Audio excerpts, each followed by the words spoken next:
Bueno, gracias Javier por la presentación. Estoy encantado de volver aquí a Málaga. Javier y yo venimos o sea, somos amigos de hace muchos años. Estuvimos en la Escuela de Arquitectura en Madrid. Como dijo él, yo estudié en Madrid. Aunque nací en Barcelona, me crié en Madrid, pero la vida me ha llevado a otros sitios. Es algo que para vosotros como estudiantes siempre digo que nunca sabes dónde la vida te va a llevar. O sea que voy a hablar un poquito de esa trayectoria. El título de la charla va a conectar con el trabajo que he hecho en Estados Unidos sobre todo, pero sin olvidar que esta es la ciudad en la que me crié. O sea, Madrid es una ciudad muy diferente a las ciudades, a la ciudad en la que vivo y trabajo ahora mismo. Y eso es algo importante porque afecta mucho el tipo de trabajo que uno hace dependiendo de dónde está. El trabajo va a ser el trabajo, como dijo Javier, no solo o sea, el trabajo de los estudios de arquitectura es un proyecto de colaboración. Hay un grupo de gente que trabaja en nuestro estudio. Yo estoy aquí con Miguel, con Rosa, mi mujer que está aquí, que no es arquitecta, pero nos mantiene a raya a los arquitectos. Es la jefa realmente, que nos mantiene bien. Miguel es mi socio y es mi cuñado también. Son puertorriqueños ellos y nos conocimos en Nueva York. Y este es el grupo de gente que trabaja en nuestro estudio en la ciudad de Austin. ¿Cuántos de aquí presentes han estado en Austin, en la ciudad de Austin? Fíjate, nadie. Un gusto. Pues mira, os voy a contar un poquito cómo es, porque yo no había ido nunca hasta que de Nueva York, como dijo Javier, yo trabajé 5 años en Nueva York, yo estudié en Madrid y me fui a Estados Unidos con una beca, la beca Fulbright, con la idea de volver. Y la vida te lleva por caminos que nunca uno tiene previsto y acabé echando raíces en una ciudad que es muy diferente a la ciudad que acabáis de ver. Madrid es una ciudad muy diferente a Austin. Austin es lo que se conoce como un landscape city, una ciudad paisaje, una ciudad con un ADN radicalmente diferente de las ciudades que estamos acostumbrados en Europa. Y eso es importante. Me llevó bastante tiempo llegar a entender un poquito esa manera diferente de entender cómo se hace ciudad. Entonces todos estamos muy marcados siempre por lo que conocemos y por lo que nos han contado, ¿no? Entonces, claro, yo venía de un mundo muy diferente, una ciudad compacta, ¿no? La Madrid es una ciudad compacta, Austin es un landscape city. Y cuando uno viene a ver y piensa, esto es lo que se ve de camino a mi casa todos los días. Cuando yo enseño esto, muchas veces la gente dice, ¿pero eso qué es? ¿La ciudad? ¿Un parque? No, esa es la ciudad. O sea, ese bosque que ves ahí es un bosque urbano, que es donde vive la gente. Eso no es un parque, eso es la ciudad. Es una ciudad muy diferente de la ciudad, como digo, Madrid. ¿Este? Ah. O sea, esta ciudad, más que parecerse a la ciudad de Madrid, en realidad, viajando por las Américas, me di cuenta que tenía un aire más parecido a otras ciudades de las Américas, como por ejemplo la ciudad de Tikal en Guatemala, que es una ciudad maya que se abandonó en el siglo VIII, pero que curiosamente tenía una estructura muy parecida a la de Austin hoy. Tenía una densidad prácticamente igual y también era una ciudad que era básicamente una ciudad esparcida en un bosque. Como Austin hoy en día, la ciudad maya creció en el entorno de la selva de Guatemala.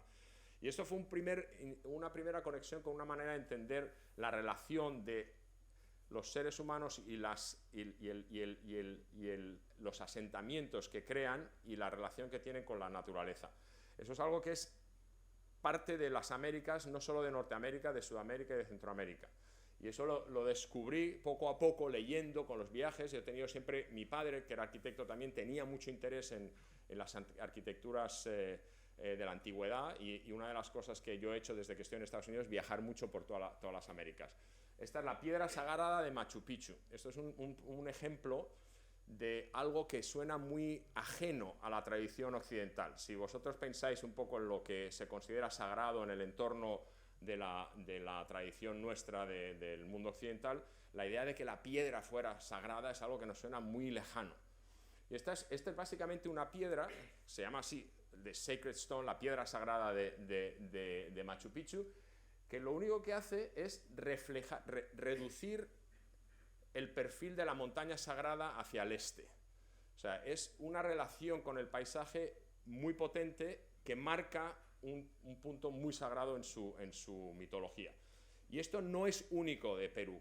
O sea, cuando uno viaja por las Américas te das cuenta que la ciudad, por ejemplo, la capital de los aztecas, Tenochtitlan, también a otra escala estaban haciendo una arquitectura que estaba tratando de integrarse en ese entorno natural. que era un entorno sagrado para ellos. De nuevo, sagrado de una manera que nosotros no entendemos en la tradición occidental. ¿Por qué? Porque para ellos lo sagrado, esto está en inglés pero más o menos se entiende, lo sagrado estaba en la naturaleza. Lo sagrado se manifestaba a través de elementos de la geografía, elementos de la fauna, de la flora, el cielo, el agua. O sea, los elementos de la naturaleza era lo que era sagrado para ellos. Y lo sagrado se manifestaba de diferentes maneras y su obsesión era tratar de construir algo que les integrara en ese mundo sagrado en el que vivían. Entonces, la arquitectura era un reflejo de eso. Cuando uno va a México y ves la arquitectura prehispánica, es un esfuerzo de integrarse en esa naturaleza. Las pirámides no son otra cosa que una reducción de escala de las montañas sagradas con sus templos arriba, de la misma manera que las montañas tenían sus templos arriba de las montañas. O sea que hay un esfuerzo de integración. Y ese esfuerzo de integración marca el cómo ellos entienden los asentamientos, hasta el punto, estos son momentos de como claridad cuando sigues estudiando, que en la lengua de los aztecas, náhuatl, la palabra para ciudad o asentamiento es montaña de agua. Literalmente, la palabra ciudad o asentamiento o pueblo, desde un pueblo pequeño a una ciudad-estado, la palabra que es el equivalente a la etimología de la palabra ciudad, que es altepetl, es exactamente lo que significa es agua y montaña, montaña de agua. ¿Por qué? Porque la vida y la ciudad es solo posible por el agua que generan las montañas. Las montañas son sagradas en prácticamente todas las tradiciones de la antigüedad del planeta. Y esto se repite también en Norteamérica. Cuando uno visita Taos, pueblos mucho más pequeños, no tienen la monumentalidad de la arquitectura de los Andes o de México, pero pasa exactamente lo mismo. La arquitectura es un reflejo de su manera de entender cómo los hombres se integran en ese entorno y los elementos naturales participan del espacio urbano. O sea, las plazas están generadas por la combinación de las intervenciones humanas y las intervenciones naturales. En este caso, las montañas sagradas. Esa montaña sagrada genera el río que cruza la ciudad y que la plaza que ancla la ciudad está conectada con el río que conecta con la montaña. O sea que la idea de agua y montaña relacionada con el asentamiento es algo, de nuevo, bastante universal. Y entonces, ese mundo sagrado que toda la antigüedad compartía, conectado con la naturaleza, cambia radicalmente cuando llegan el mundo de los griegos. Y luego con ello las religiones monoteístas. Los griegos humanizan los dioses, los sacan de esa naturaleza y a partir de ahí empieza una manera de interpretar lo que es sagrado que nos lleva a las religiones monoteístas en las que Dios es el creador. Dios crea la naturaleza y crea a los seres humanos. Y cambia radicalmente la relación que tienen los hombres con la naturaleza, porque en el momento que Dios crea la naturaleza y crea a los hombres automáticamente van a ser mucho más respetuosos con Dios el creador que con la naturaleza. Eso es algo de una manera bastante sencilla de explicar, que es algo a lo que nos estamos enfrentando ahora con el calentamiento global y con todo lo que estamos oyendo del mundo. Por fin hemos llegado a un acuerdo a nivel global de que lo que hacemos, las actividades de los hombres, tienen un impacto en la naturaleza y en vez de asumir que nos podemos olvidar de eso, tenemos que volver a reconectar con la naturaleza. Eso es algo que yo creo que es interesante pensar en cómo esa relación tan potente que tenían los pueblos antiguos es una lección que podemos aprender hoy en día.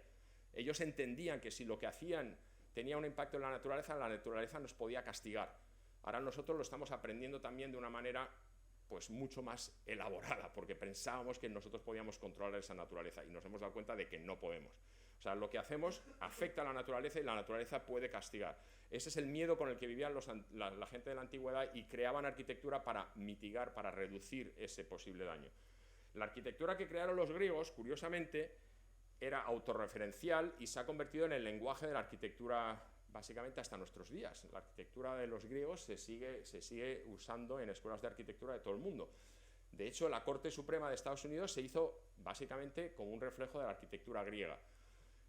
No todo, esto es en Estados Unidos, obviamente, y en Estados Unidos, en la misma época que se estaba haciendo este edificio de la Corte Suprema, había un arquitecto muy conocido, que todo el mundo aquí espero que conozca, que es Frank Lloyd Wright, el arquitecto más conocido de los Estados Unidos, que decía, es una barbaridad que estemos haciendo arquitectura imitando la arquitectura de los griegos.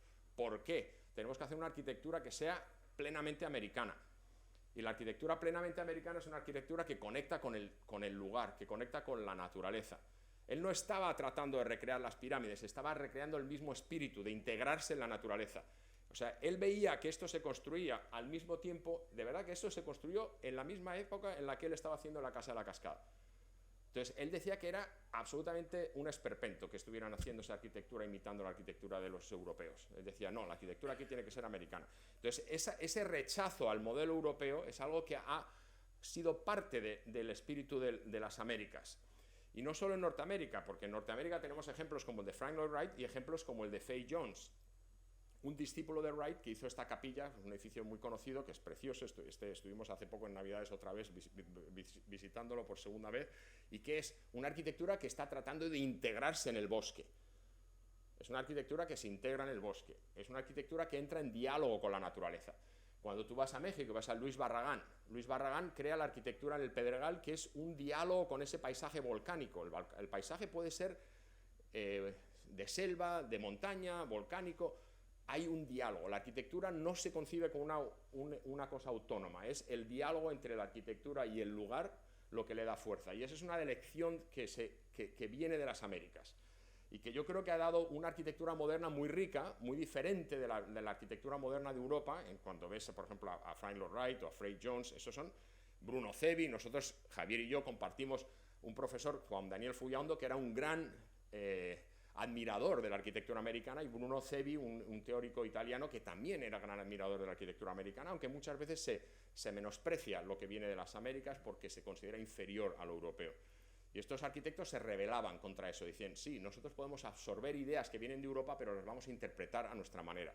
Y eso es lo que hace Barragán, eso es lo que hace Oscar Niemeyer. La arquitectura de Oscar Niemeyer, exuberante, abierta, conectada con la naturaleza, es una manera de interpretar la arquitectura moderna radicalmente diferente de lo que se hacía en Europa. Y es basado en eso que nuestra arquitectura cobra un poco esa relación con el entorno. Por ejemplo, este proyecto nuestro es un proyecto que esta foto está en la exposición, que está abajo, y que capta un poco, esta es una casa en un barrio convencional de Dallas, pero está el dueño de la casa estaba buscando un poco el mismo espíritu, y nosotros como arquitectos le dimos un poco esa oportunidad de crear una arquitectura que estaba conectada con el lugar, en este caso un jardín que rodeaba la casa. Esa idea de relacionarse con la naturaleza es algo que viene de hace tiempo en las Américas. El mundo europeo descubrió en el romanticismo un poco esa arquitectura, ese paisaje salvaje que siempre había sido muy contrastante con las ciudades, y la idea de habitar esa naturaleza es algo que ha sido parte del sueño americano desde el principio. Es un pintor muy conocido que hizo una serie él nació de hecho en Inglaterra, pero se crió en Estados Unidos, emigró su familia cuando era muy joven, y sus cuadros, Sueño de Arcadia, eran la idea de que en las Américas se podía habitar esa naturaleza. Entonces siempre en sus cuadros había un elemento de habitación, de intervención humana en un entorno natural de agua, de montañas, de árboles. Eso es un poco lo que la exposición también habla de árboles, habla de agua, habla de terreno. Entonces esa idea de Arcadia es una idea mitológica, es un lugar mitológico griego, es un sitio real también, pero es un sitio que la mitología griega hablaba de un sitio ideal, de un paisaje, de un sitio paradisíaco, de una naturaleza plena. Y eso es lo que inspiró a todos estos pintores e inspiró también a arquitectos. El libro nuestro se titula En busca de una nueva Arcadia, y es el título de uno de los ensayos. El libro tiene la introducción la hizo Michael Sorkin, que es un crítico de arquitectura muy conocido de Estados Unidos, desafortunadamente se murió con COVID, y él escribió uno de los artículos, pero otro de los arquitectos que escribió uno de los artículos es un profesor de la Universidad de Valladolid, que es un gran conocedor de la arquitectura de Estados Unidos, y él tituló su artículo En busca de una nueva Arcadia, y decidimos dar el título del artículo al libro. Lo escribió Juan Luis de las Rivas, un gran pensador. Y en ese libro, en ese artículo, él capta a veces que te lo tienen que decir y empiezas a pensar en lo que la gente ve de tu obra. Y Juan Luis vio cosas muy interesantes que conectaban con esa tradición de la Arcadia. Y esa Arcadia, esa idea de vivir en la naturaleza, como digo, precede la llegada de los europeos. En las ciudades mayas ya había esa necesidad de conectar con la naturaleza. no tengo tiempo de entrar a fondo, pero eran ciudades radicalmente diferentes de las ciudades europeas. La agricultura ocurría dentro de la ciudad. No era ese contraste que hay en las ciudades europeas. Cuando ves Tenochtitlan, está la ciudad que vio Hernán Cortés y sus soldados cuando llegaron al Valle de México, eran ciudades que estaban en permanente diálogo con los elementos de la naturaleza alrededor. Las ciudades españolas de esa época eran muy diferentes. Esto es Madrid, por ejemplo, en la época medieval era una ciudad, como todas las ciudades europeas, una ciudad caótica, una ciudad con una densidad y una irregularidad que era fruto de ser ciudades amuralladas. Muchas veces nos olvidamos lo que hace que sean tan pintorescas las ciudades hoy en día europeas, que la gente viene, los turistas, los americanos se vuelven locos, qué bonitas, las calles torcidas, todas las plazas irregulares. Todo esto era consecuencia del organicismo que resultaba de ser ciudades amuralladas. Los arquitectos desesperadamente trataban de meter algo de orden. La Plaza Mayor en Madrid es un ejemplo de cómo el arquitecto dice, por lo menos aquí vamos a hacer un poquito de orden. Era el ideal renacentista que nunca se llegó a realizar en las ciudades. Todos los grandes pensadores renacentistas soñaban con una ciudad ordenada, una ciudad, y eso no llega hasta mucho más tarde. Pero cuando los españoles llegan a las Américas, hacen una cosa que es radicalmente diferente de lo que suelen hacer los seres humanos, que es, los humanos casi siempre que van a otro sitio tratan de reproducir lo que ellos conocen. Cuando los españoles llegaron a las Américas, no hicieron ciudades así. Así es de donde venían todos. Desde Pizarro a todo. Ellos hicieron ciudades así, basadas en la ley de las Indias, que estaban diciendo que las ciudades tenían que ser ordenadas, tenían que ser abiertas, tenían que estar en una retícula. Y trajeron a las Américas una idea de ciudad que generó un tipo de diálogo diferente con el entorno. Ese diálogo se acaba mezclando, la naturaleza y la retícula acaban conviviendo, y esas ciudades se acaban combinando lo que es la retícula con el entorno natural en el que están. Este es, por ejemplo, Valladolid, en Yucatán, que es una ciudad muy bonita porque todavía tiene una escala pequeña, entonces se ve mucho esa tradición. Los españoles obviamente estaban interesados en una tradición que hacía que las manzanas estaban delimitadas por la construcción que llegaba hasta el borde de la manzana. En la tradición anglosajona era diferente, como vamos a ver en un segundo, ¿no? Entonces todos esos patios de verdor estaban dentro de esas grandes manzanas, pero el perímetro siempre se marcaba. Cuando llegan la colonización anglosajona a Norteamérica, ellos usan también la retícula y también usan la idea de que la ciudad es una ciudad abierta. Las ciudades americanas, excepto en el Caribe, siempre fueron abiertas. Entonces, en el momento que la ciudad es abierta y se puede expandir, no hay necesidad de apretar todo en el espacio protegido por las murallas. Acordaos que en Europa las murallas estaban hasta el siglo XIX.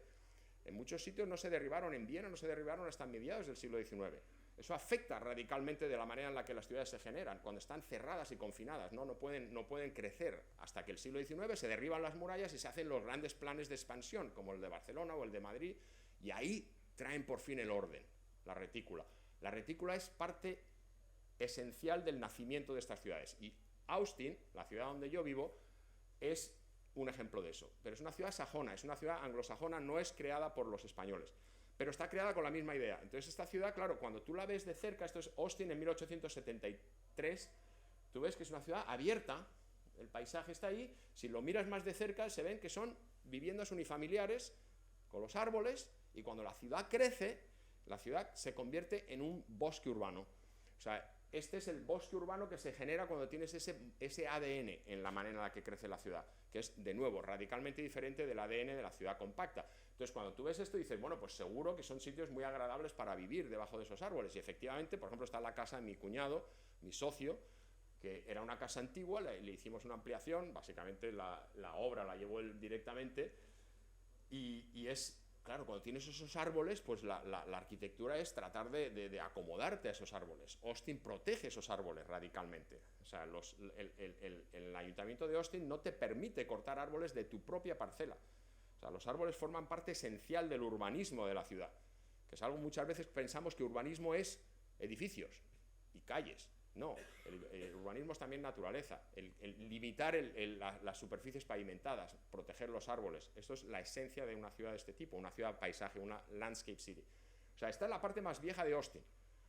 Son casas de 1890, una cosa así, entonces está la casa por el frente y la parte de atrás es un espacio radicalmente diferente y dominado por esos árboles. O sea, esos árboles dominan todo el entorno urbano de Austin, y hay veces que llegas a las zonas más movidas, porque a la parte occidental de la ciudad es todo más movido con colinas, y entonces la arquitectura se acomoda a esa topografía. Por ejemplo, en este proyecto lo que estamos haciendo es tratar de construir una casa sin cortar casi ningún árbol y acomodándonos a la topografía. O sea, es decir, que este es un ejemplo muy básico de decir, cuanto más te adaptes a la topografía, menos excavación, menos impacto tienes en el entorno. Además de los árboles, en la exposición se habla del agua. El agua es parte esencial de Austin. Esto es la vista desde otra de los proyectos, pero ya ves que es como un manto continuo de verde.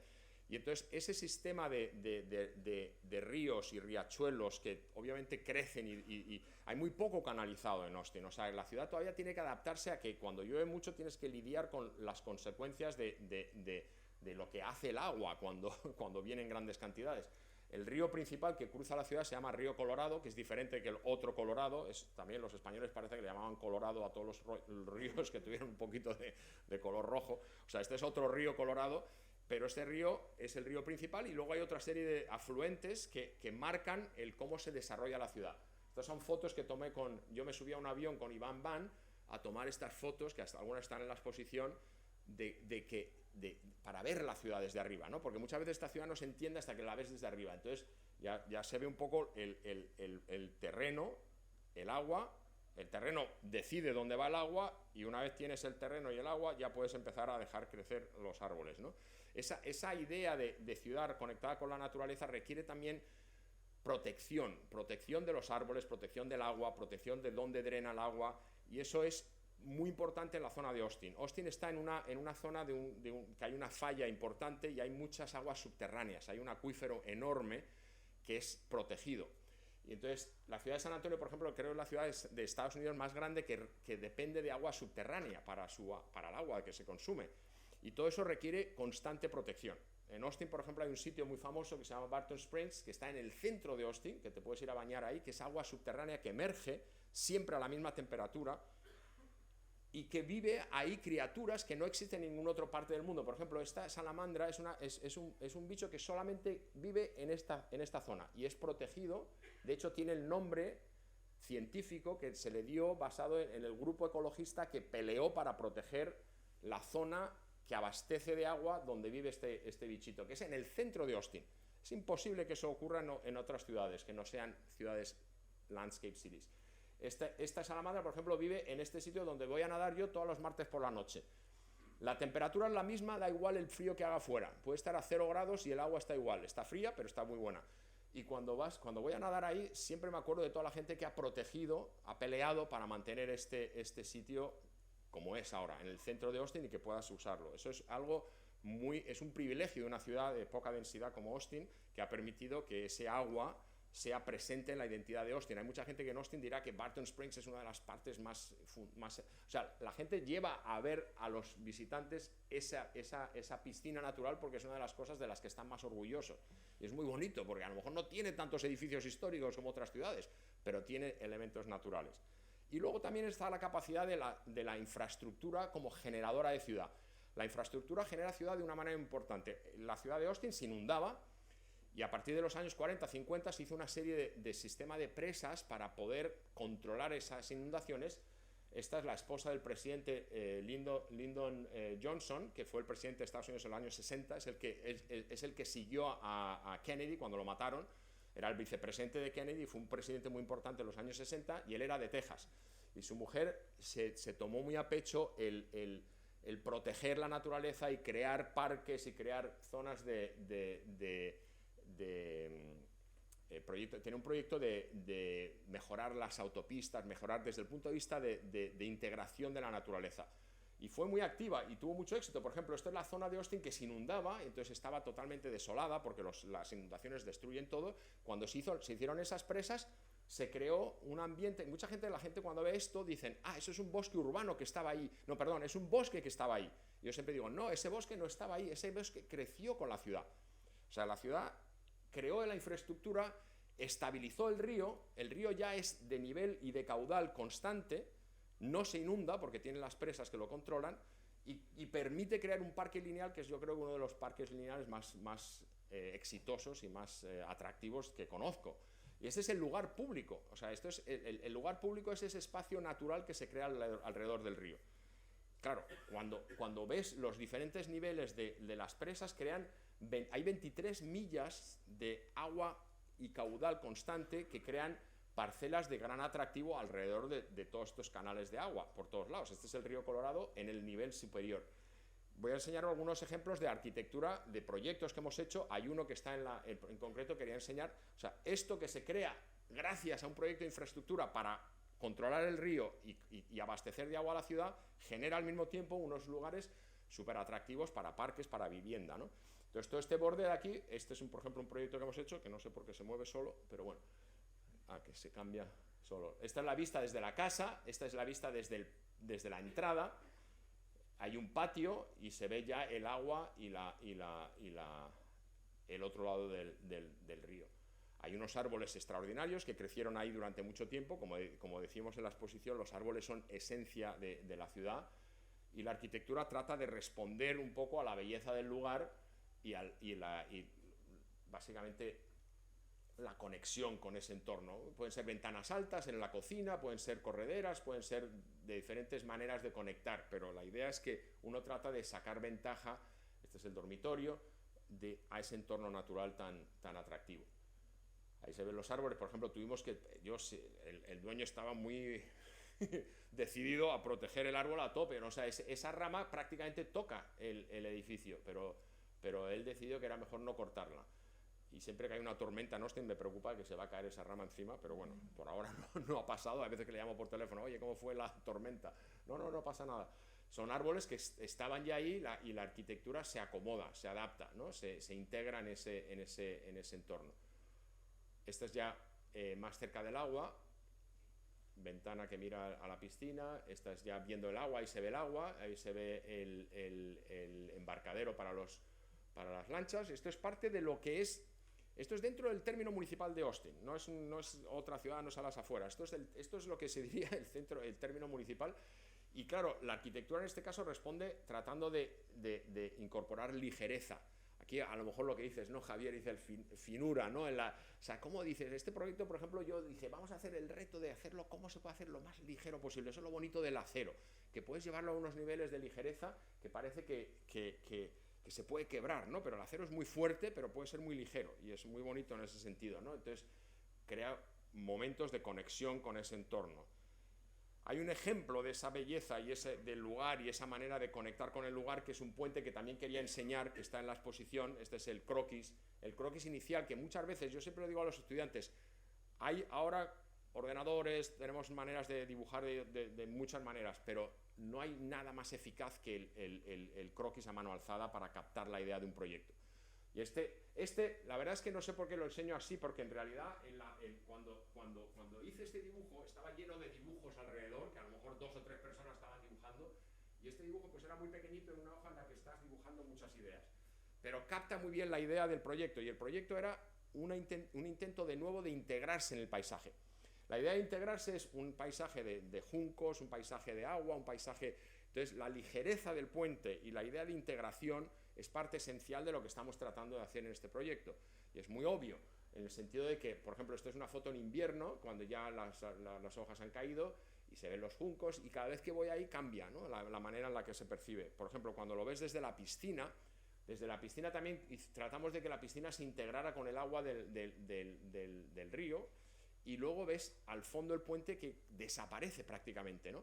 Y esto es una foto en invierno, que el puente desaparece, que me encanta cuando desaparece. Esta es una foto más reciente que está en la exposición, que enseña cómo el puente pues sigue manteniendo esa ligereza y esa sensación de que está participando de ese entorno natural sin tratar de forzarlo, ¿no?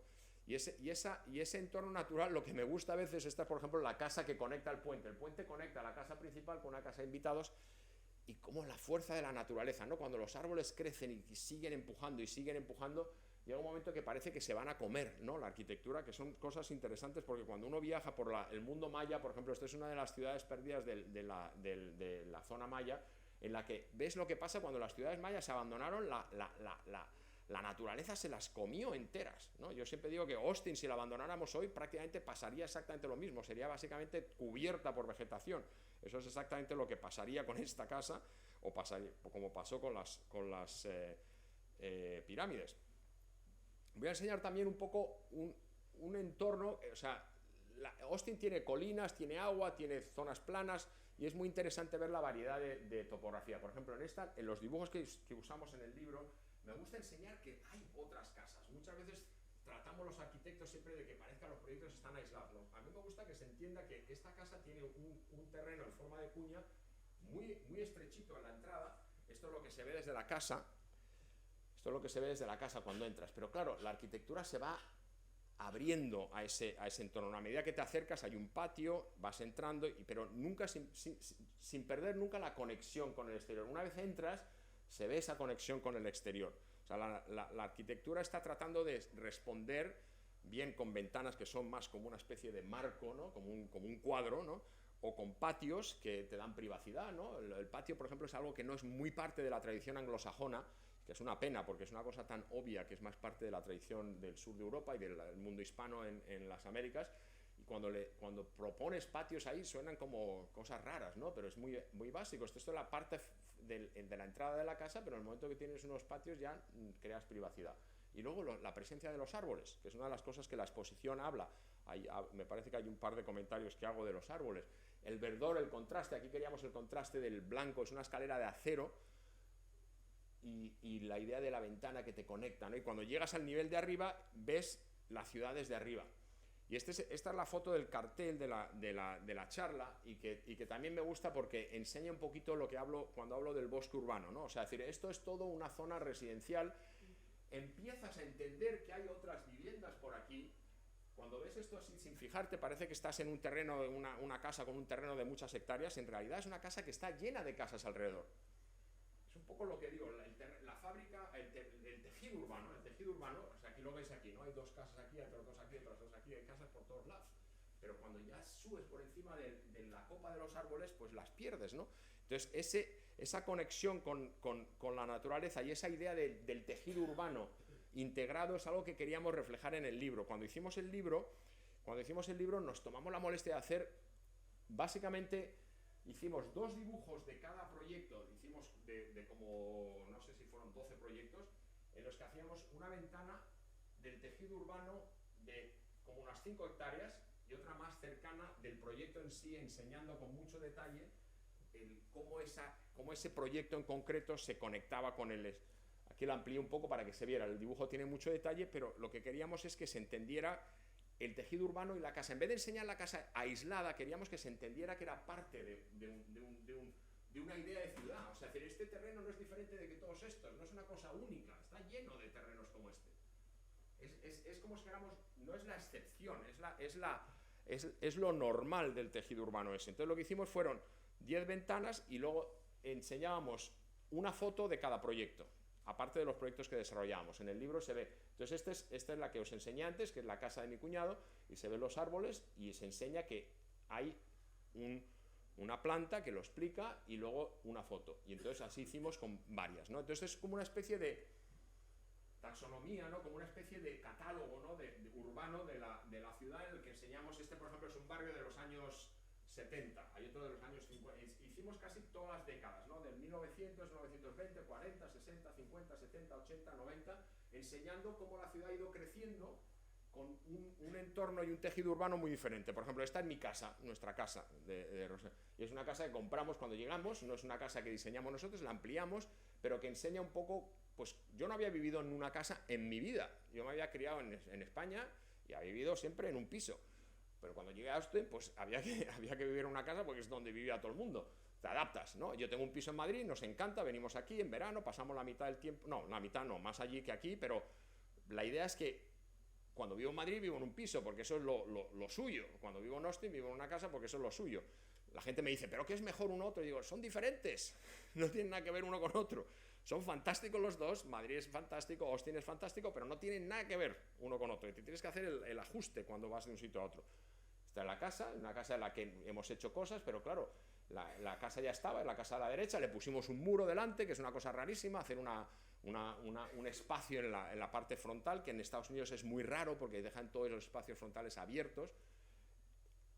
Y así hicimos con varios proyectos. Esto es solo para contar un poco del libro. Voy a contar un libro porque el libro, la exposición y lo que estoy hablando están todos más o menos conectados. Entonces este es otro barrio con una casa diferente. Nuestros proyectos son muy diferentes porque respondes a ideas diferentes. No tengo tiempo a enseñarlos todos, pero esto es una casa con... Hicimos un experimento con varillas de refuerzo, haciendo una estructura. Esta es otra. O sea, hicimos varios con esta especie de esfuerzo por hacer un retrato de la ciudad a base de estas ventanas, siempre a la misma escala. El dibujo de la izquierda siempre a la misma escala y el de la derecha también. Esta es la casa que enseñé antes de los árboles. Esta es otra que tiene más terreno, más vistas en la colina. Esta es la del puente. Y voy a hablar ahora de otras cosas que necesitan las ciudades.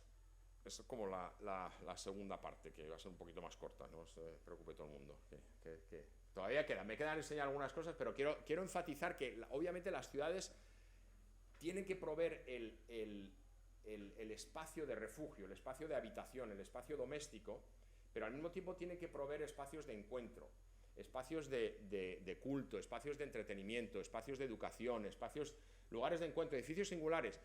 Hemos tenido la oportunidad de trabajar en ese tipo de ciudad. O sea, entender la ciudad no quiere decir que tiene que ser solo de una manera. Y hemos peleado para que se entienda que hay que incorporar el modelo de la ciudad más compacta estratégicamente en algunos lugares.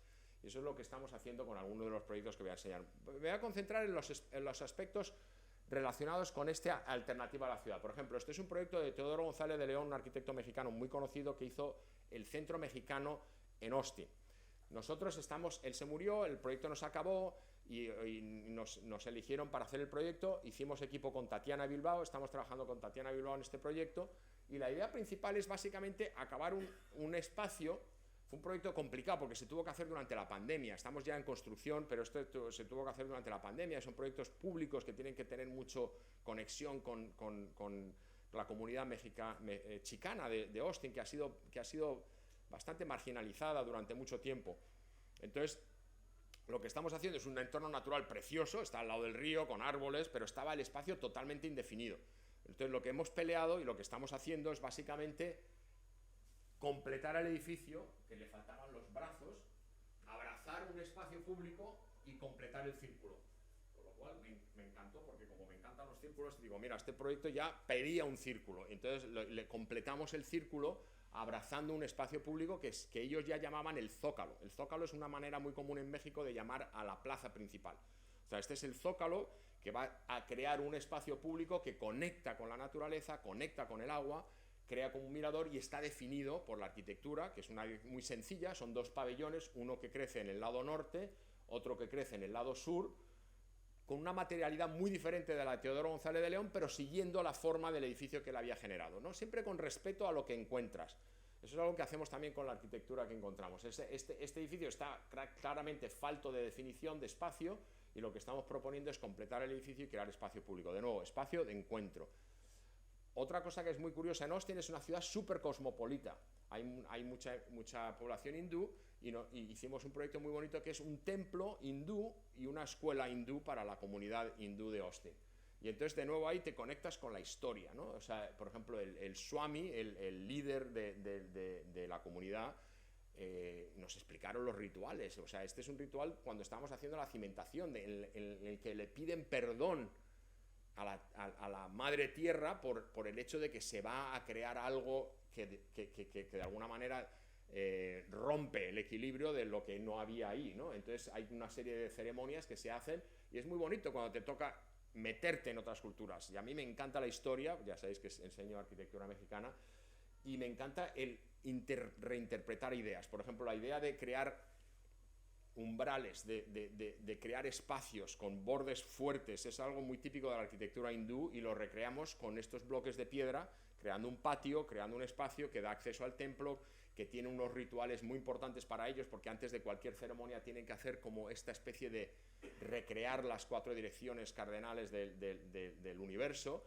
y entonces el patio ese les permite generar todas esas actividades que son típicas de la tradición de su religión, pero reinterpretadas de una manera moderna y de una manera muy económica al mismo tiempo, porque no tenían dinero para reproducir un templo indio, que muchas veces es lo que hacen, reproducen un templo indio en Estados Unidos.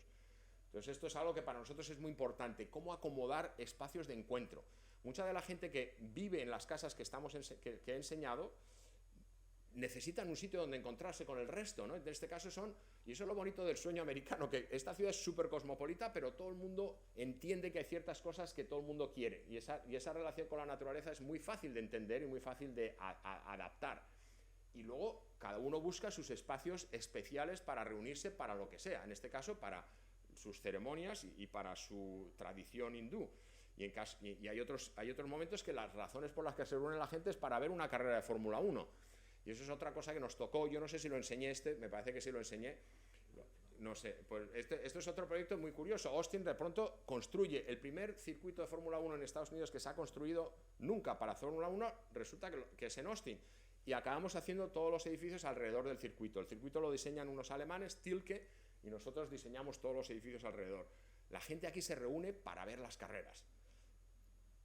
La arquitectura tiene que conectar con esa idea, ¿no? El dinamismo, la energía, la idea, y aquí el dueño tiene mucho mérito porque el dueño se dio cuenta de que había que hacer este proyecto tan rápido y no teníamos ni el dueño tenía ningún tipo de experiencia haciendo esto, ni nosotros habíamos hecho un circuito de Fórmula 1 porque nadie había hecho un circuito de Fórmula 1 en Estados Unidos. Y es muy divertido cuando trabajas en un proyecto en el que no hay precedentes, porque de pronto dijimos, ¿por qué no hacer una torre? El cliente es el que se merece un poco el mérito, porque él lo preguntó en una reunión y dijimos, pues claro, ¿por qué no hacer una torre? Vamos a hacer una torre. Hicimos una torre porque no hay ningún circuito de Fórmula 1 que tenga una torre. Entonces hicimos una torre, la gente se reúne ahí para ver las carreras, pero la torre se convierte en ese punto de referencia. De nuevo, la gente reuniéndose. He empezado con espacios domésticos, ahora me quiero enfatizar un poco la idea del espacio público. La tribuna principal la hicimos como una calle pública, sacando todo lo que son la comida, todo esto afuera, ¿no? Como una rambla, ¿no? Como una idea de que como no hay precedentes, no estamos haciéndolo basado en nada, lo estamos haciendo básicamente, es más fácil ser innovador. Entonces todo esto es la zona de la Fórmula 1 funciona así, la gente va y tal, y entonces entran, salen, es muy movido, van a ver las cosas de Ferrari, pero todo es un espacio público que salió como consecuencia del trazado del circuito. Los alemanes hicieron el circuito y de pronto había aquí un espacio enorme, creamos un espacio público gigantesco que se llama la Gran Plaza, donde hay una zona de conciertos, un campo de fútbol, una gran fuente, un espacio de encuentro. O sea, estamos muy interesados en combinar esos espacios privados con esos espacios de encuentro. Y obviamente la torre se convirtió en un elemento icónico, es el hito que ahora toda la televisión, o sea, el helicóptero del Fórmula 1, cuando están enseñando el circuito, pues siempre está enseñando la torre, que consiguió lo que quería el dueño que se hiciera, que se reconociera el circuito por algo fácil de recordar. Y en este caso, como Austin es la capital de la música en vivo, hicimos también un espacio de conciertos inspirado un poco en la manera. Esto está tallado en el terreno, un poco como en los templos, en los teatros romanos y griegos, está excavado en el terreno. Y como teníamos toda la maquinaria para hacer el circuito, aprovechamos toda la maquinaria para hacer esta especie de anfiteatro con la torre de fondo.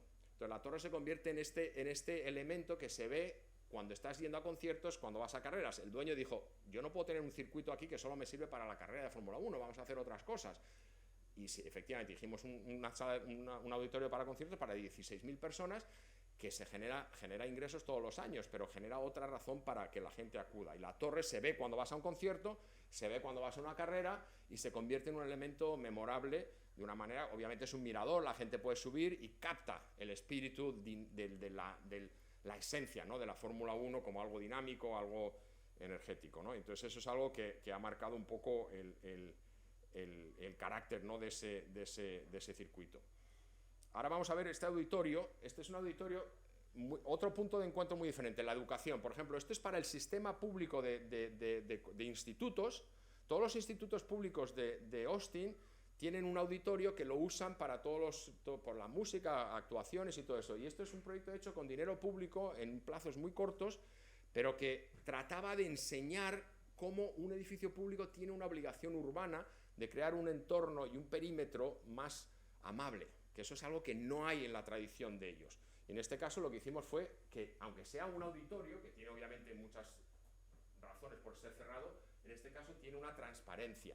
Y tiene una transparencia que hace que el lobby principal se use también de galería para enseñar los trabajos de los chicos cuando hacen exposiciones.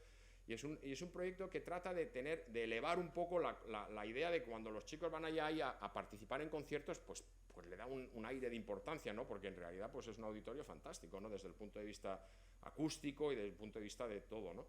Este es otro proyecto que tiene la idea de que la gente se reúne para oír conciertos, ya veis el escenario está lleno, si tuvieron que quitar esto porque metieron ahí a todos los chicos que cabían, pero es un sitio muy bonito porque lo usan para cosas todo el año. Por ejemplo, otro proyecto, este es un proyecto en Monterrey. Monterrey es una ciudad como Austin, una ciudad landscape city, una ciudad muy poco densa que está aprendiendo a densificarse. Y aquí hemos hecho 2 torres ahí. Una de las torres es esta que voy a enseñar, en las que hay oficinas, apartamentos, y aquí hay una zona comercial de 2 niveles.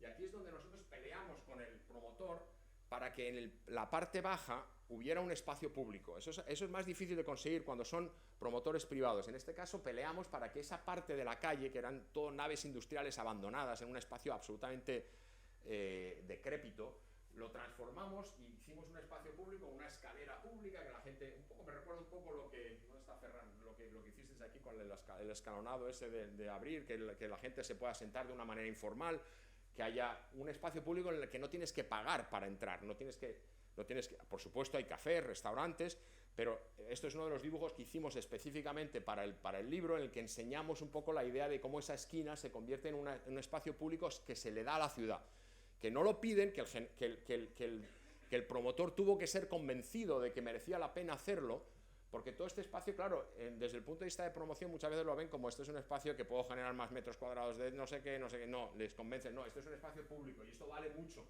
y esto mejora la ciudad, esta es una intersección y hay que dejar eso. Y era una idea muy sencilla, porque dices, si tú dejas lo que es la protección del estacionamiento y lo sacas afuera, de pronto creas espacio. Y al crear ese espacio generas un sitio de encuentro, ahí hay una parada de autobús, es una zona que está cambiando rápidamente de ser naves industriales abandonadas a de pronto una zona pues con una densidad de habitación y de ocupación mucho más alta. Entonces, voy a volver un momento al libro, porque el libro creo que hay 2 copias afuera ya, ¿no, Javier? Otra cosa que creemos que es muy importante, yo sé que hay muchos estudiantes aquí, hay profesores también, y yo también enseño en la escuela, y como dijo Javier, también enseño una clase de construcción.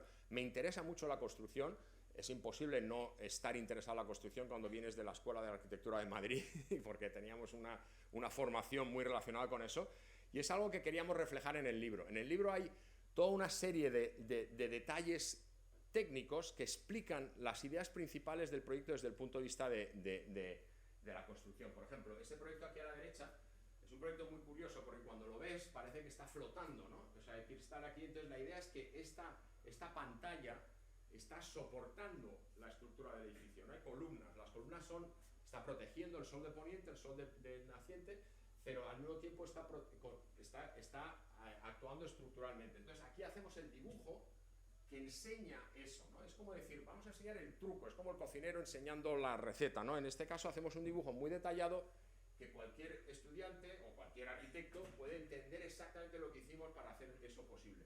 Entonces, toda esta serie de dibujos los hicimos específicamente para el libro. En este caso, por ejemplo, la torre de Fórmula 1, hicimos un dibujo también enseñando cómo la estructura, el suelo, que es de vidrio, por ejemplo, aquí es muy gracioso, porque los corredores de Fórmula 1 no se atrevían a ponerse en el piso de cristal. Iban a 300 km/h, pero luego no se atrevían a pisar el esto de cristal. Estos dibujos llevan tiempo, pero para mí los dibujos constructivos son los dibujos más bonitos del proyecto, ¿no? Porque tienen la idea del proyecto, pero al mismo tiempo están enseñando el cómo se hace, ¿no? Ahí ves el ascensor, la estructura, y con una leyenda que lo explica. Esta es la escalera de metal que subía al piso de arriba del otro proyecto. No enseñé muchas fotos de la escalera, es una escalera preciosa. Y es todo de metal, de chapa de metal pintada de blanco, pero aquí enseña cómo se hizo, ¿no? O por ejemplo, lo de Fórmula 1 también lo enseñamos en cuestión de los módulos que se usaron para crear esas tribunas que rodean todo el circuito. Entonces es un sistema modular, enseñamos cuál era el módulo de 40 pies y cómo se podía ir agregando para formar diferentes tribunas alrededor del circuito. O, por ejemplo, este detalle del templo griego, el templo hindú, enseñando, por ejemplo, el punto más sagrado. Si veis cualquier templo hindú que veáis, si alguien va a India, la parte más alta de un templo hindú siempre es la parte más sagrada. Lo que está debajo de la parte más alta es la parte más sagrada. Entonces aquí tiene la parte más sagrada, que es lo que sale para allá arriba, y por ahí entra la luz, y aquí están los ídolos de Shiva, tenían 3 en este caso. Tuvimos que aprender mucho de lo que hacen ahí, porque hay veces que les echan miel y agua y tienes que tener un desagüe, porque básicamente los rocían muchas veces de líquidos que luego tienes que poder enjuagar. Entonces, todo esto queríamos enseñarlo con dibujos constructivos que enseñan un poco lo que no se ve. Hay proyectos como el de Fórmula 1 que la estructura se ve todo, y en otros proyectos en los que la estructura no se ve tanto. Entonces, en este caso, pues enseñábamos un poco cómo se hizo la estructura de ese proyecto. Y lo último que voy a enseñar es algo también muy interesante que hicimos en el libro, que es, básicamente, invitamos a un fotógrafo belga que se llama Sebastian Sugicher, que él se hizo famoso porque hace fotos con una cámara oscura.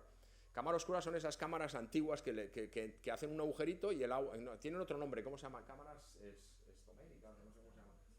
Tiene un nombre, bueno, es una cámara de esas, una caja de madera con un agujerito y toma las fotos así. Entonces, él se hizo famoso haciendo fotos de dólmenes en Corea, de mezquitas en el delta del Níger, y luego también hizo un proyecto muy bonito de 2 años fotografiando ermitas en las montañas más remotas de España, de Huesca y de Soria y de por Palencia y todo eso. Entonces, nosotros vimos su trabajo y nos pareció muy interesante, porque al usar esta cámara tú no estás usando ni lente, ni filtro, ni nada. Entonces parecía que en este mundo que hoy que manipulamos las imágenes tanto, era muy bonito la idea de contratar a un fotógrafo que en su trabajo conectaba mucho con el lugar. La arquitectura que fotografiaba era siempre un diálogo con el entorno en el que estaba. Que es un poco una manera de cerrar un poco el tema del inicio de la charla, ¿no? El cómo esa relación con el entorno nos pareció muy atractiva en su trabajo. Básicamente lo contratamos, desde Bélgica vino, estuvo 5 semanas y le dimos básicamente acceso a todos nuestros proyectos y que hiciera lo que quisiera. Tiene un sistema de fotografiar muy curioso porque tiene que subirse muy arriba y la caja, y él ni siquiera ve lo que está fotografiando porque no tiene lente. O sea, él simplemente sabe más o menos el ángulo, la hora del día, y fue un proyecto muy interesante. Ahora nos hemos hecho amigos porque la verdad pasamos tiempo con él durante todo este tiempo, y aquí está fotografiando. Este es otro proyecto. Él iba fotografiando y nosotros no veíamos nada hasta que empezó a revelarlo. Metía la película en la cámara, es una caja así de madera, y mete la película ahí, y luego ya cuando lo ves revelado es cuando ves lo que ha fotografiado, porque ya te digo que ni lo ves. Entonces lo que voy a hacer ahora, que son los últimos 2 minutos, voy a enseñar una selección de fotos que incluimos en el libro al principio y al final. No era fácil incluir estas fotos porque son fotos muy diferentes de las fotos habituales.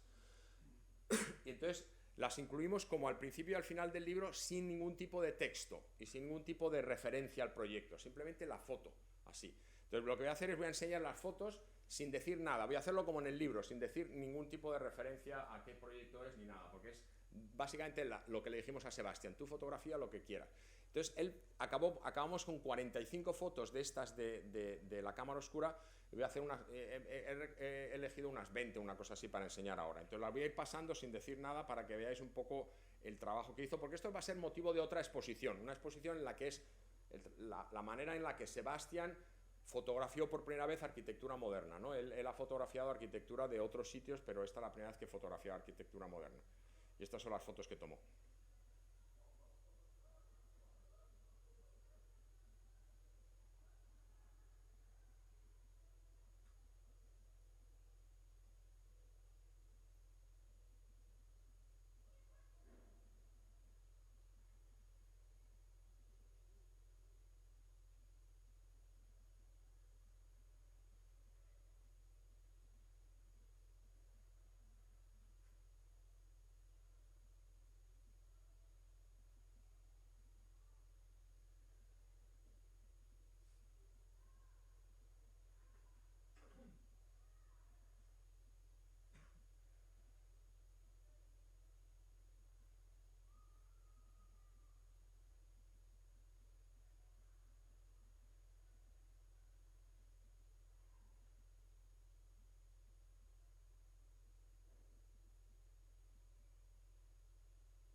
Bueno, muchas gracias.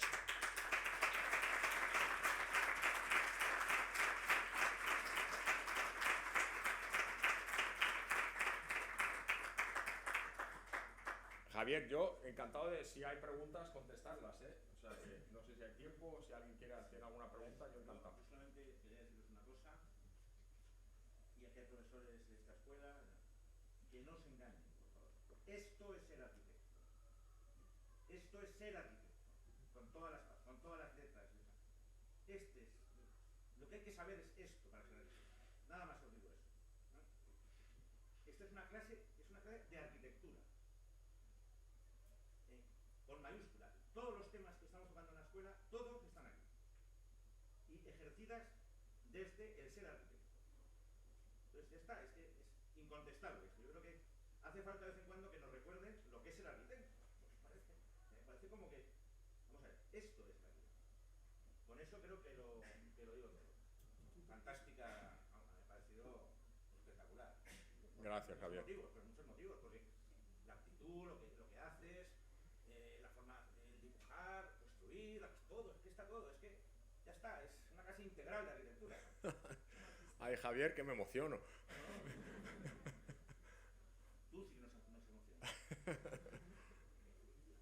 Es Juan, ¿verdad? Yo creo que es maravilloso, la verdad que sí. Está muy bien también la visión global que transmites, claro. que al final hacer arquitectura y hacer detalles, hacer soluciones, al final el objetivo es conocer a quién le quieres mejorar su vida y conocer el lugar en el que trabajas y para poder aportar más, porque si no las visiones pueden ser muy parciales o incluso caricaturescas. Exacto. Cual yo creo que también en esa profundidad que has empezado hablando de todo el conocimiento, las diferencias entre Madrid y Austin, o entre la vida en América y la vida europea, nos generaría muchas cuestiones porque nos llaman la atención las diferencias, pero que en tu trabajo es necesario, mi trabajo y nuestro trabajo, Claro. es completamente necesario para poder entender lo que hacemos cuando tiramos una línea. Sí, es exactamente así. La falta de prejuicios, ¿eh? La falta de prejuicios es fundamental. O sea, el arquitecto con el cliente, o sea, vamos a ver, la falta de prejuicios, ¿qué hay que hacer? Como te dice, hay que dar un servicio, es que esa es la actitud. Y además no hay tabúes de un lenguaje determinado, no, es arquitectura la que haga falta, Me parece una lección en ese sentido, ¿no? Y también es muy interesante el tema de la que has comentado brevemente, el respeto sobre lo que ya está. Claro. Sí. Eso a veces, también estamos un poco educados a veces en arrasar. Sí. Y dices, no, es que hay mucha gente que pensó algo antes, que tenía unas intenciones que a lo mejor no sirve ahora, pero hay algo bueno ahí. Siempre estamos con el detector. Sí. Bueno. Y yo creo que lo que has contado, y en estas clases que has enseñado, magníficas, eso es importante. No, eso es muy importante. Por ejemplo, ahí en el libro hay una casa que no tenía tiempo de enseñar. Tuve que hacer una selección basada un poco en cómo conectar ideas. Trataba de mantenerlo en una hora, porque ya tengo aquí a Rosa, mi mujer, está como, no te enrolles. Yo trato de mantenerlo en una hora, pero efectivamente hay, por ejemplo, una casa en el libro que no la incluí, que es muy parecida a la de mi socio, que es donde vive él, que es la casa de lo más antiguo de Austin, que de nuevo lo que dices, muchas veces la teoría es vamos a derribarlo, esto que molesta, ¿no? Lo que existe. Yo digo, lo que existe siempre es como una manera de empezar el diálogo, ¿no? Y el edificio ese de Teodoro González de León, pues obviamente hay que completarlo, tal y como pero le vamos a traer una estética, una sensibilidad, una finura diferente, pero yo siempre le digo a los estudiantes, no lo veas como una imposición que te va a limitar, sino velo como una oportunidad de iniciar un diálogo que enriquece lo que había y lo que traes tú.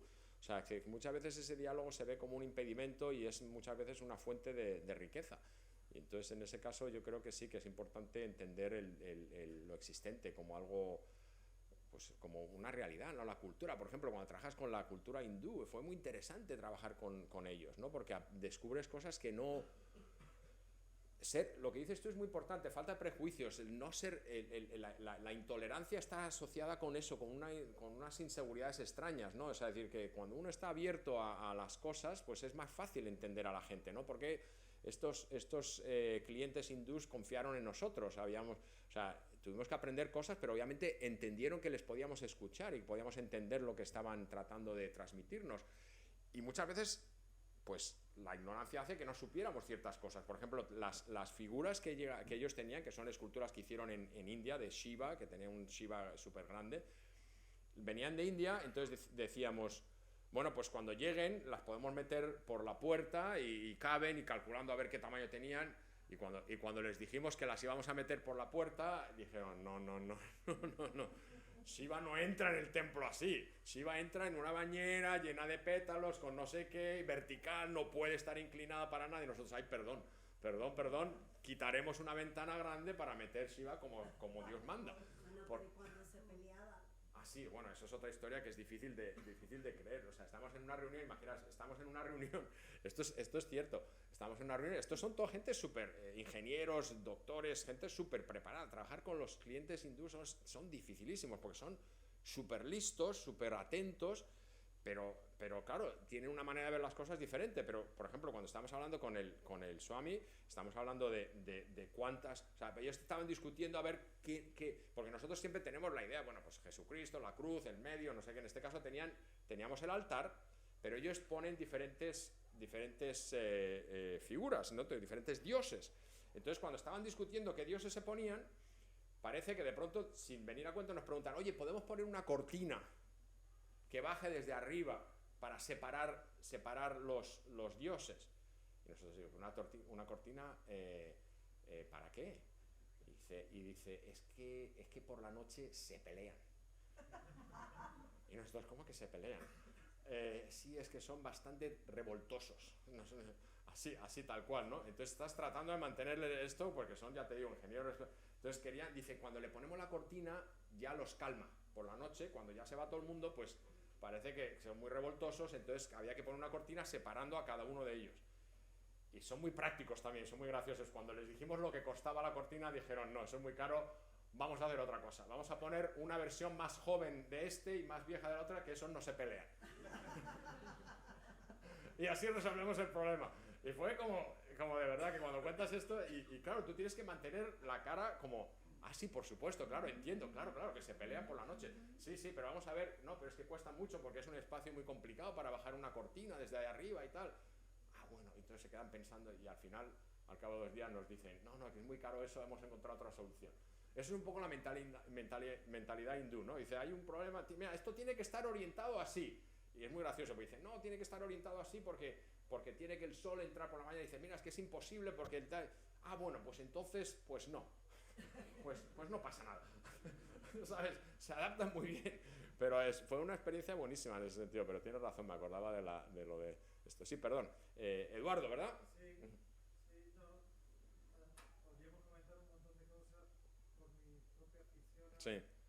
este tema, aparte de la calidad de probador y tal, pero la ciudad americana tiene muchas características y creo que tú, de las que hemos hablado Sí. un poquito, bueno, de la hora que tú has mencionado, has hecho esta primera introducción tan interesante como a nivel cultural de lo que es la ciudad americana y la clase que nos has dado. Y quizás podríamos haber comentado también el hecho de que, por ejemplo, las extensions, Uh-huh. ¿no? Las calles estas que se convierten después en street, son las que van generando la subdivision, ¿no? Sí. Los barrios, ¿no? Porque realmente la manera de vivir, la manera de entender la vivienda en América es diferente a la manera Sí. de entender la vivienda en Europa, ¿no? Totalmente. O sea, incluso cuando hablamos de la vivienda unifamiliar, Sí. ¿no? Es una característica muy importante. La segunda parte de lo que te quería comentar era que aprecio mucho el hecho hecho de que tú tienes un bagaje cultural de la arquitectura europea y que no te has, digamos, incorporado 100% o te has incorporado 100%, pero a la vez has querido transmitir, digamos, una cierta cultura europea a tus proyectos e incluso a tus proyectos que tienen relación con lo público. Sí, sí, sí. Porque sabemos perfectamente que la ciudad americana no se camina, Uh-huh. ¿no? Sabemos perfectamente lo que les cuesta entender el espacio público. Totalmente, sí. Incluso con las viviendas unifamiliares, Uh-huh. también como digamos, hay falta como una especie de narrativa, ¿no? Uh-huh. En la ciudad americana, ¿no? En realidad no es que falte, que estén otras cosas. Sí, sí, sí, no. Pero eso es cierto, o sea, uno no puede evitar que venir de donde viene, o sea, efectivamente, un poco relacionado con el respeto, pero siempre buscando oportunidades para mejorar, o sea, es decir, que no hay nunca que cerrar la puerta, aunque entiendes el sitio, por ejemplo, lo que hablaba en nuestra casa, lo que hablas, Eduardo, del espacio de la casa americana, el frente de la casa siempre se deja abierto, ¿no? Entonces nosotros decíamos, me acuerdo que con Rosa, mi mujer, pero es que eso es un espacio perdido. De pronto, la idea del patio, estamos tratando de meter la idea del patio a un concepto anglosajón que es totalmente incapaz de entender la idea del patio como un elemento generador de espacio y general de espacio privado y también a nivel público. O sea, es decir, que hay un proyecto que iba a incluir, que al final eliminé, que está relacionado con las calles peatonales y cómo entender que la ciudad compacta necesita espacios que puedan ser amables para el peatón, y como eso es algo que están aprendiendo las ciudades americanas a medida que crecen, a medida que incorporan este modelo. O sea, yo el modelo del Landscape City siempre digo que puede coexistir con el otro, y el otro hay más conocimiento de cómo ejecutarlo en entornos europeos que en la tradición de ellos. O sea, que siempre hay que aprender de otras culturas, siempre hay que aprender de otros sitios, pero nunca con la idea de que a mí lo que más rabia me da es ese sentimiento de superioridad o ese menosprecio.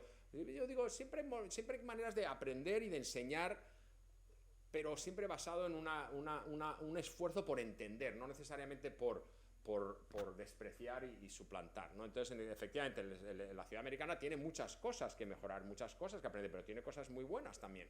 Simplemente, como todo, en todos lados hay cosas buenas y cosas malas. Hay que ver qué se puede hacer para que con tu intervención las cosas estén mejor de como estaban antes. Pero es muy cierto que hay muchos temas que podemos seguir hablando de la ciudad americana, porque es un tema que me encantó oír que tú estabas interesado en ese tema, porque sigue siendo muy poco conocida en Europa. Por ejemplo, incluso en la tradición española se sabe muy poco de todo lo que fueron la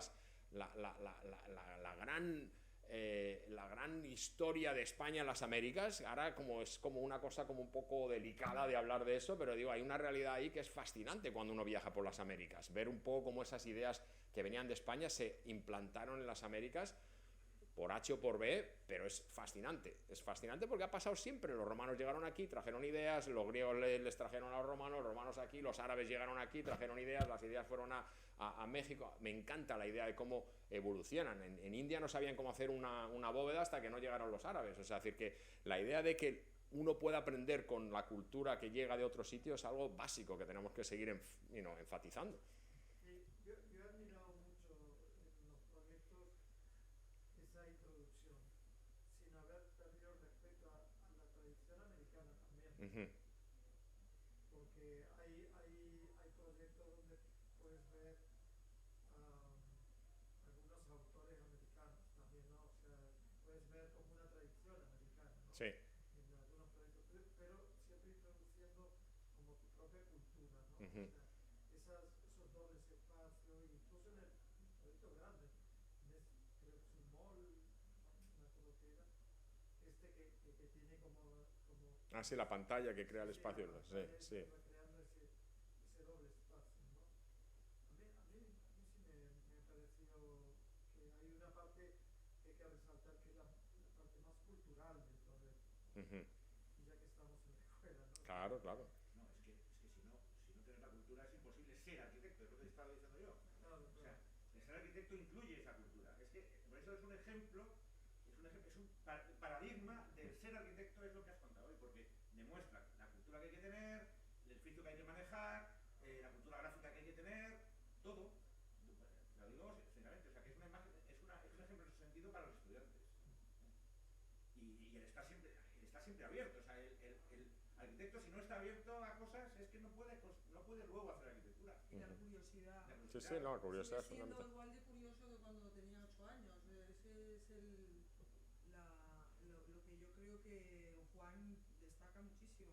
Él se emociona y descubre cosas por ahí por donde va, ¿no? Le encanta viajar, le encanta ir desde a un pueblo pequeñito en el centro de Soria hasta la India. A sus hijos les ha inculcado el amor por el viaje, por el conocimiento, por las distintas culturas, fomentado el respeto y sobre todo la curiosidad. A mí me parece que es fundamental en cualquier oficio, pero en el de arquitectura, desde luego, súper importante.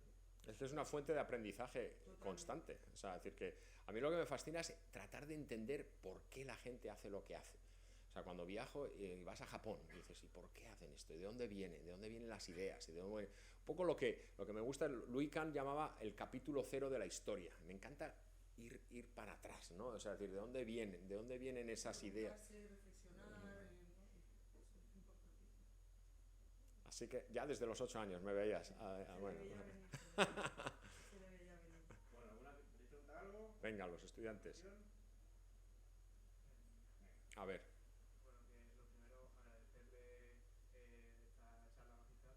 Gracias. Y agradecer también todo ese trabajo que ha hecho como de introducción a la historia, a los orígenes de la ciudad americana, porque lo que ha dicho Javier, para los estudiantes nos viene muy bien tener como ese bagaje cultural que a lo mejor por juventud no tenemos tanto. Ujú.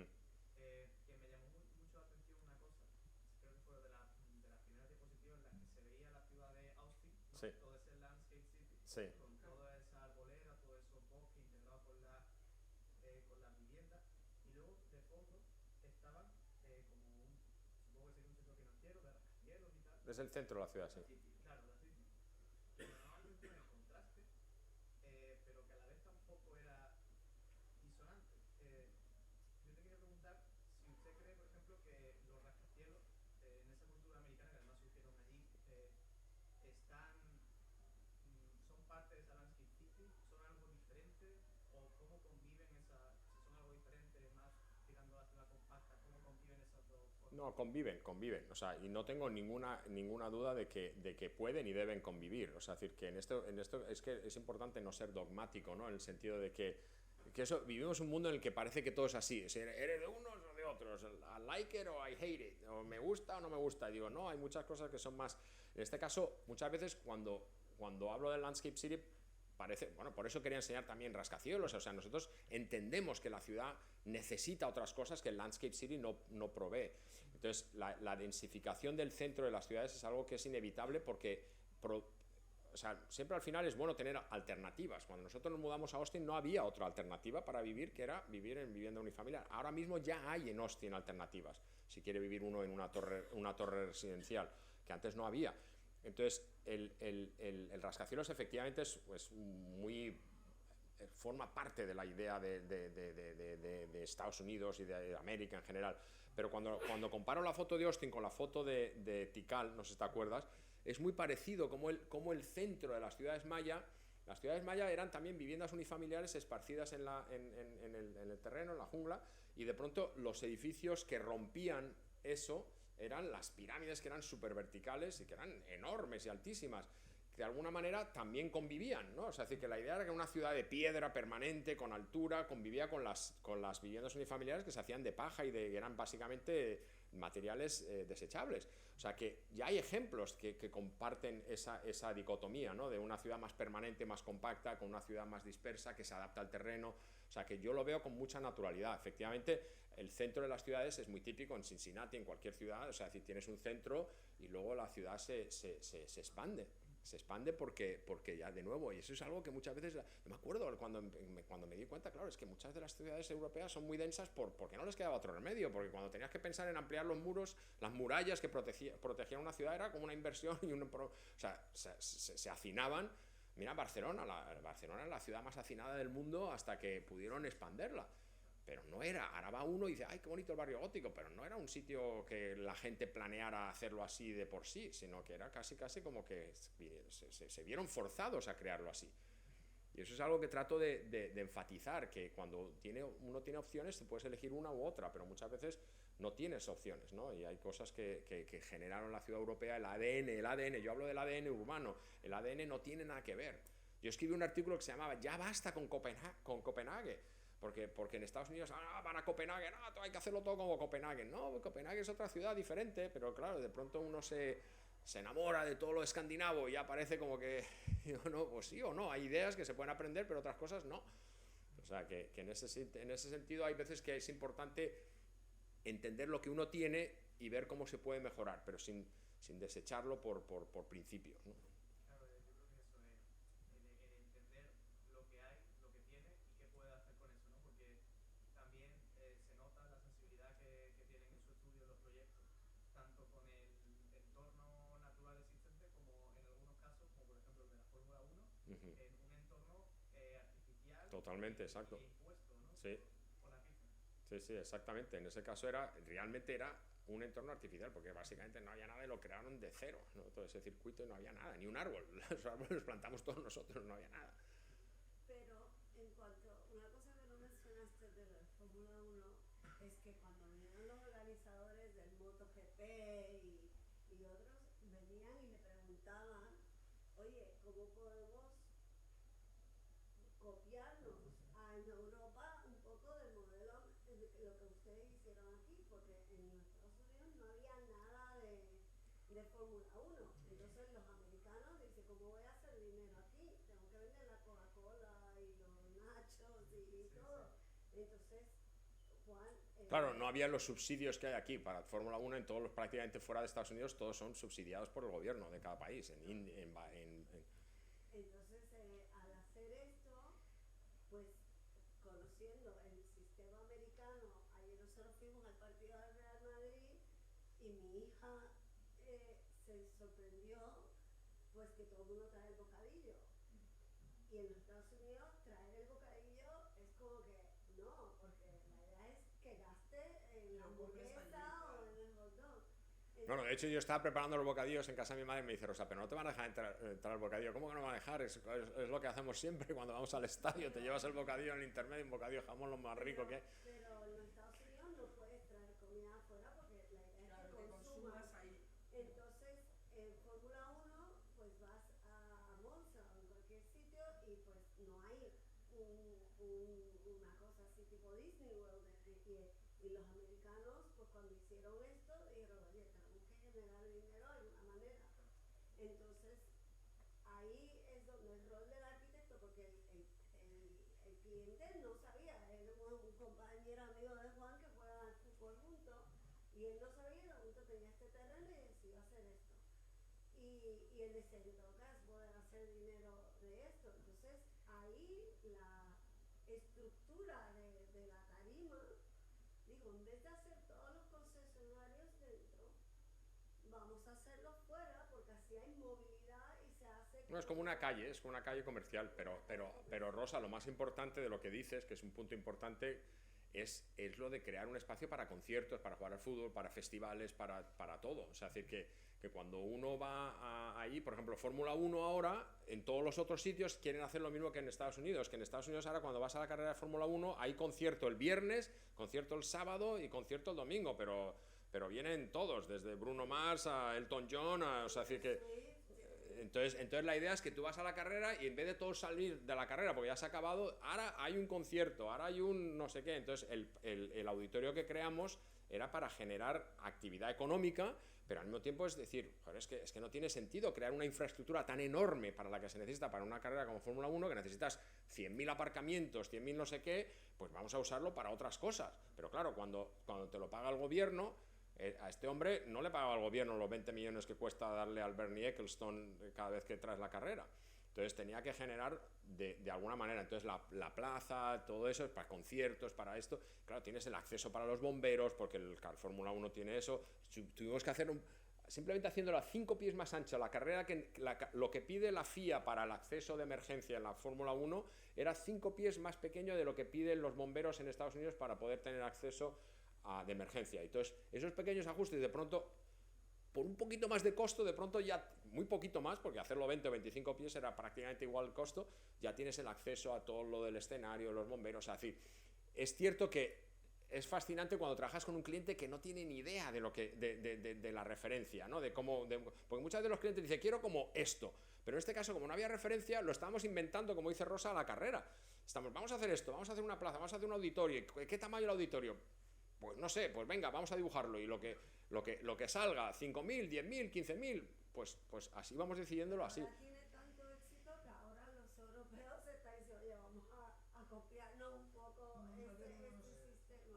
Yo tengo mi hermano Alfonso que va a la Fórmula 1 y dice, tú vas a la Fórmula 1 aquí y vas, te dan un asiento, estás ahí sentado y no puedes hacer nada, ¿no? O sea, en cambio aquí es como básicamente tienes un terreno, es como ir a una ciudad, entonces tienes tiendas, tienes paseos, tienes sitios por donde ir, o sea, que eso en el fondo es muy bonito cuando de pronto tienes la oportunidad de trabajar en un proyecto sin precedentes y que estás creando sin esa especie de referencia y crear algo nuevo que ahora se ha convertido en la referencia, como dice Rosa.